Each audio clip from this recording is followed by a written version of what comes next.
With Old St. Nick just around the corner, workers at Shelton, Washington put in long hours to ensure early arrival of selected Yuletide trees to all parts of the country. Every branch bears the Christmas spirit.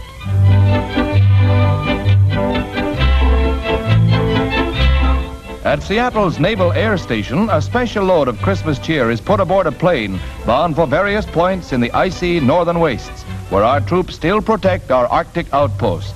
Merry Christmas, Joe. All over the nation, eager shoppers parade before store windows, packed with bright and shining presents for all the family, especially the youngsters. And it's a big problem to make a selection without breaking Santa. Pretty little girls and big beautiful dolls, and happy tots galloping hobby horses are found in every toy department.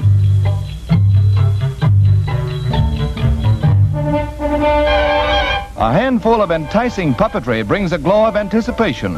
And if you want Father's heart to beat faster on Christmas morning, have Kris Kringle deliver a load of these streamliners to the children.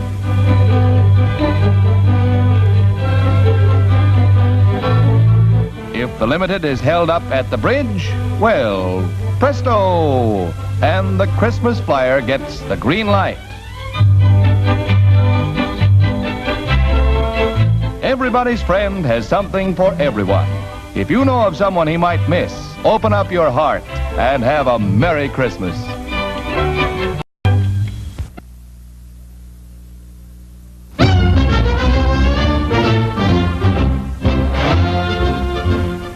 I have taken over the duties of the Chief of Staff of the Army from a great predecessor, and of course, am honored by the selection.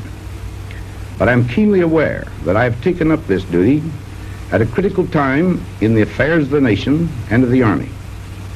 To win the war, you raised the greatest army in our history. We are now engaged in tearing down that army at an unprecedented rate.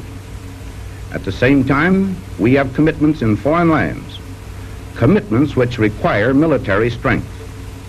Those commitments were made in good faith to help solidify the peace that has been so dearly won. Very soon, those two processes will clash. This is your Army, and it is your decision as to which course we shall follow. The decision once made, it is the duty of the War Department to carry it out. For my part, I hope that we secure that peace.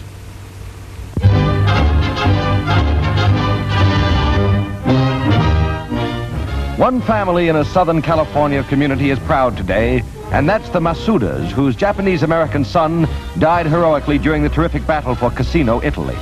Sergeant Masuda was cited for the Distinguished Service Cross 2 weeks before he was killed. After a flight from Washington, General Stilwell presents the medal posthumously to the sergeant's sister. A brave American soldier is remembered, and his loyal family is an honor to the country for which he died.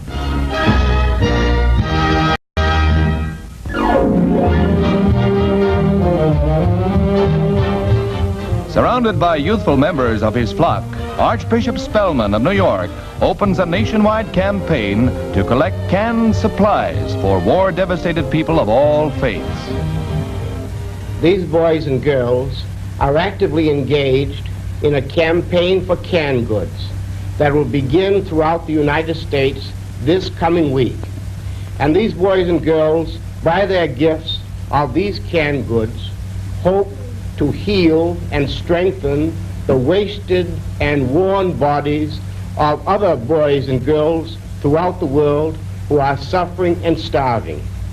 And during this week, every Catholic parish in the United States, 15,000 of them, will act as a receiving station for canned goods to help the poor and the suffering children and the people throughout the world without discrimination of race, creed, or color.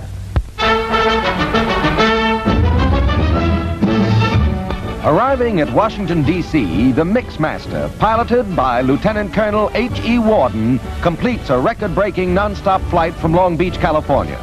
Co-pilot, Captain Glenn Edwards, shared the job on the swift flight of 5 hours, 17 minutes, topping the former unofficial mark of 6 hours from Seattle.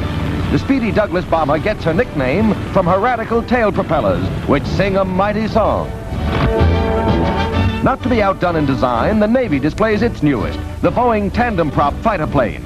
The single 3,600 horsepower engine drives her two propellers in opposite directions. The Navy says she'll do better than 450 miles per hour.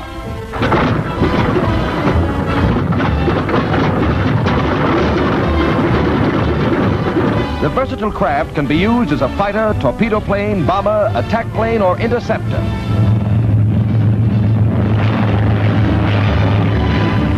A real addition to our protective air forces.